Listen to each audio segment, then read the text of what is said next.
good afternoon, students. To those of you in Year 9, this is the first time you have experienced this format for Rosh Chodesh as Year 11 move on to exams and to sixth form. This is the format that we have run during the last year for senior members of the school. I'm absolutely delighted and honoured to introduce our speaker today, who is Raphael Zarum, who is, to my mind, the quintessential Jewish polymath. By polymath, I mean someone who knows everything about everything, or at least something about everything. I can say lots of lovely things about him because he went to the same secondary school that I did, so all his brilliance, you can see, is something that all members of that school and this school will share. Having left Haberdashers Boys, he has a PhD in theoretical physics, he has an MA in education, he's a rabbi, he's an author. He was Director of Education at the UJIA, one of the organisations that very much supported and partnered JCoSS in its early years. He is now Dean of the London School of Jewish Studies. He is the leading Jewish educator and a model of Jewish learning and Jewish menschlichkeit, and I think you will very much enjoy what he has to say.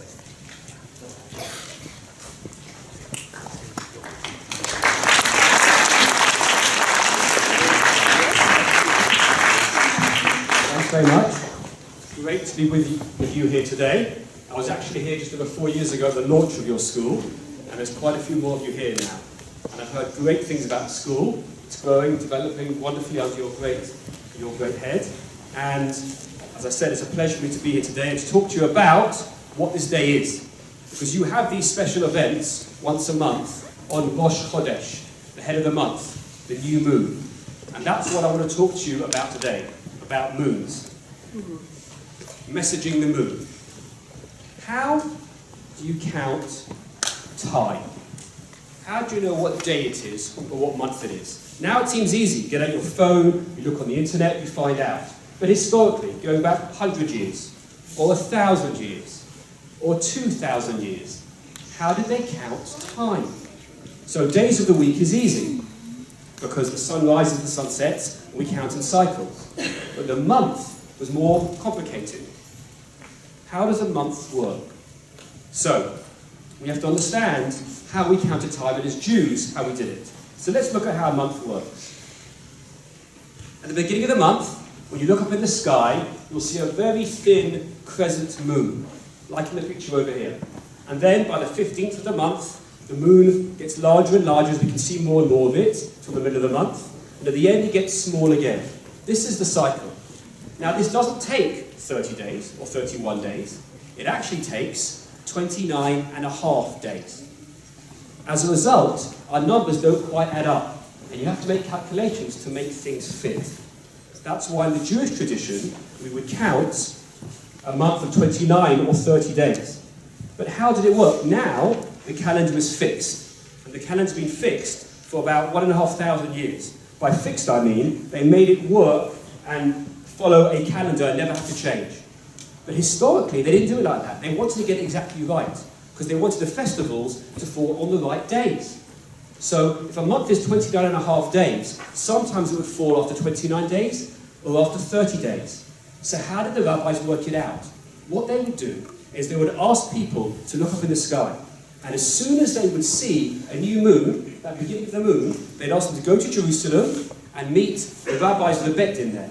And the rabbis had lots of drawings of different shapes to check if they'd really seen the moon, it was a cloud late at night, or they really got it right. And if it was the case that they got it right, then they wanted to spread the message out to everybody in Israel and in the diaspora outside that this was the new month. Now, why was that important? Because otherwise, you would do Pesach on the wrong day.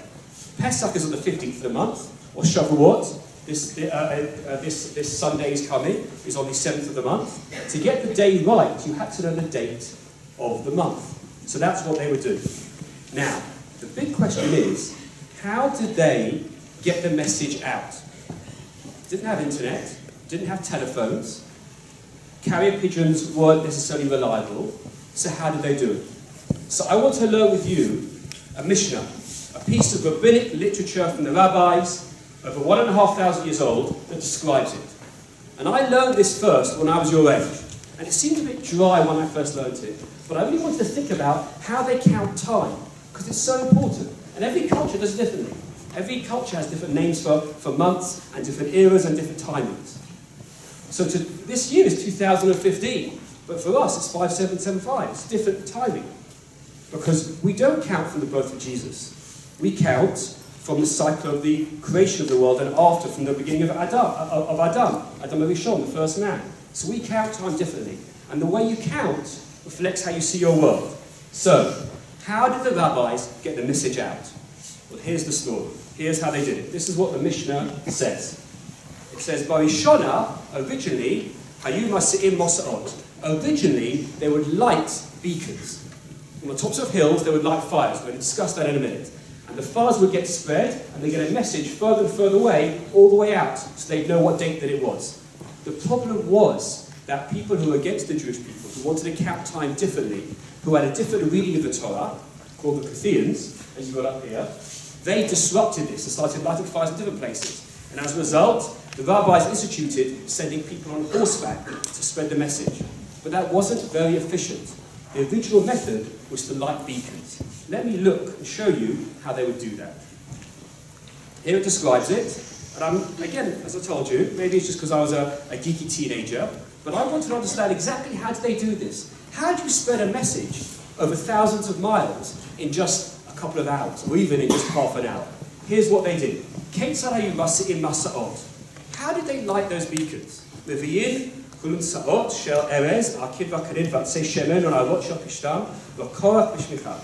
brought long poles of cedar wood, reeds, and chippings, and they tied them together in rope. So they wanted a really thick fire.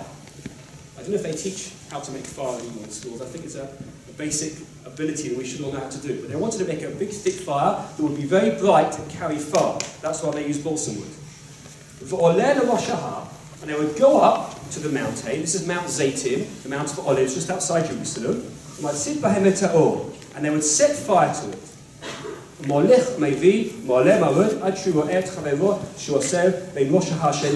And they would take this big brand, this torch, and wave it left to right and up and down. The reason they had to wave it is they just left it standing still.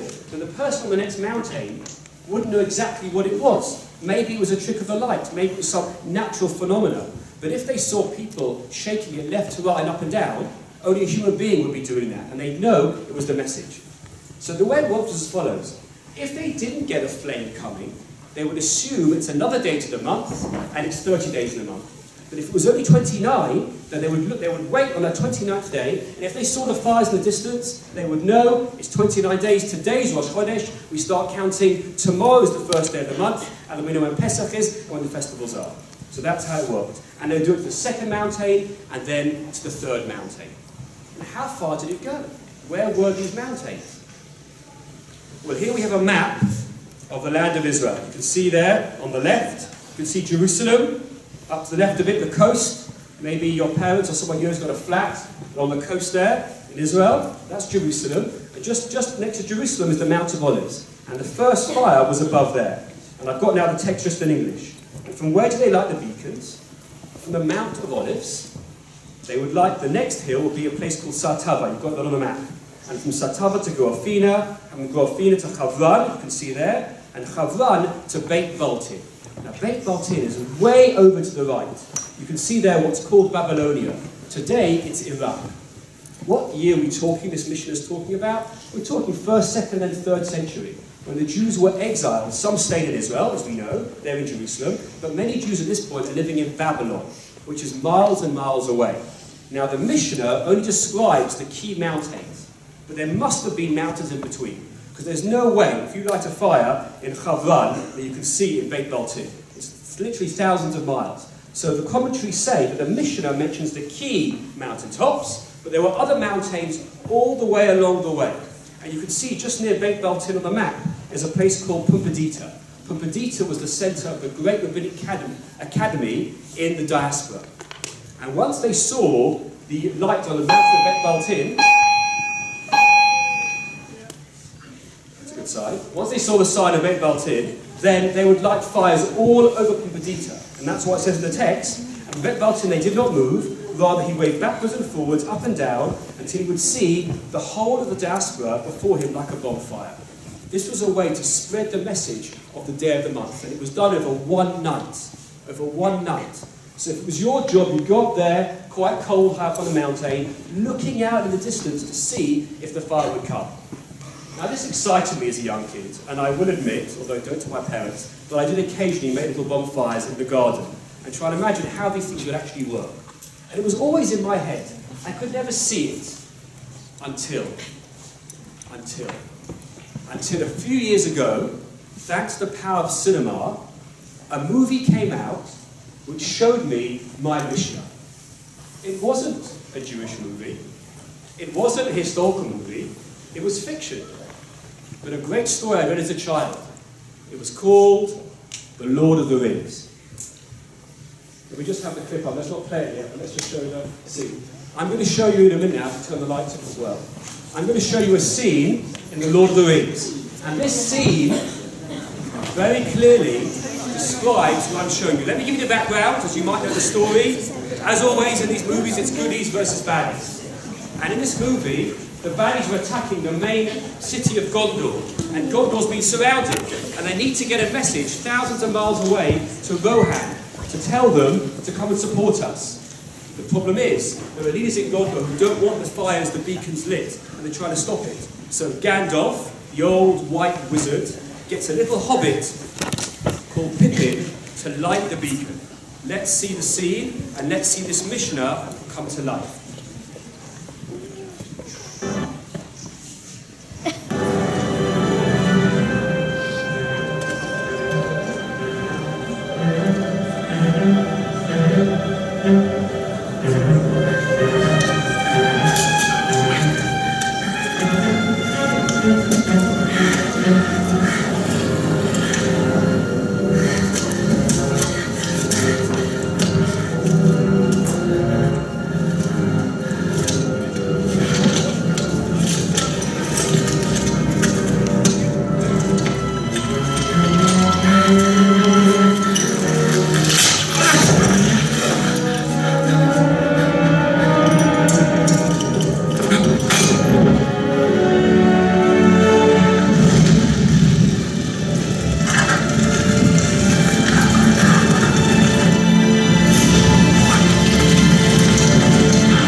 and Rohan will answer.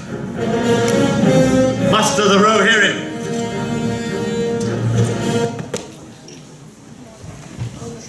Never in my wildest dreams did I think that one day I would see the Mishnah come to life. The drama of seeing a camera angle thousands of miles in the air and seeing the message spread along with dramatic music in the background. When I studied the Mishnah, there wasn't often music in the background. You might have noticed the wizard Gandalf, when the light was lit, said, "Hope is kindled." Hope is kindled. Why? Because it meant that Gondor, his place, was not alone, but the message was being spread and sent out, that we weren't on our own. It's so hard for us today, with our modern technology, to imagine the power of a message that could be spread so far in such a short time. You saw how Aragorn ran down to send the message. It's lit, it's lit, the time is now, the time is now. And what would happen in Jewish history when they would see that? When thousands of miles away in Iraq, other Jewish communities would hear that the flame was lit. It would tell them three things. It would tell them, number one, Jerusalem is still strong. There are still Jews in Jerusalem. The centre of our people is still around, is still powerful, and there's hope for the future. It would also tell them that they're keeping to the traditions and the laws, that we still know how to count time, that all the Jewish people are unified in this process. We're all keeping the same date.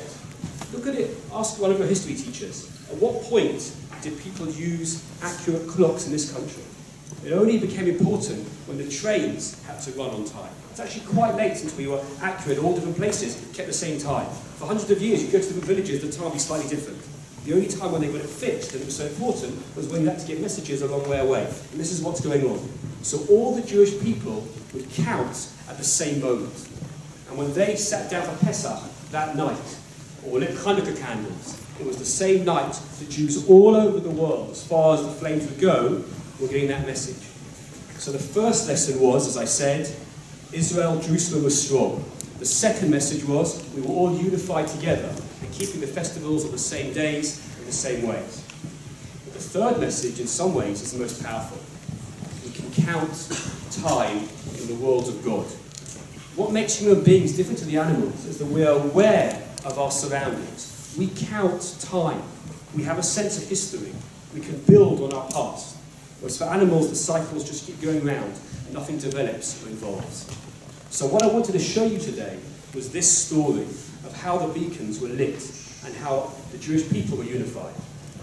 I want to finish off how I began about this issue of counting time, which is a mitzvah written in our Torah. In chapter 12 of the book of Exodus, we're in Egypt, and God is talking to Moses in preparation for the last plague, the 10th plague, preparing for the Jewish people to leave. And he calls Moses out, and he says to him, "HaChodesh hazeh yeh lachem Rosh Chodeshim." This month, this day will be to you the beginning of counting time, the first of Nisan. Count from now on the months.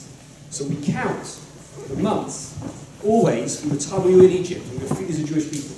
That's why it's a bit weird. You might have noticed the beginning of the year is Tishrei. That's a cycling from the beginning of the world. But Tishrei is the 7th month. I always wondered, why is the beginning of the year on the 7th month? It's because the cycle of the months is about the Jewish people, but the cycle of the years is universal.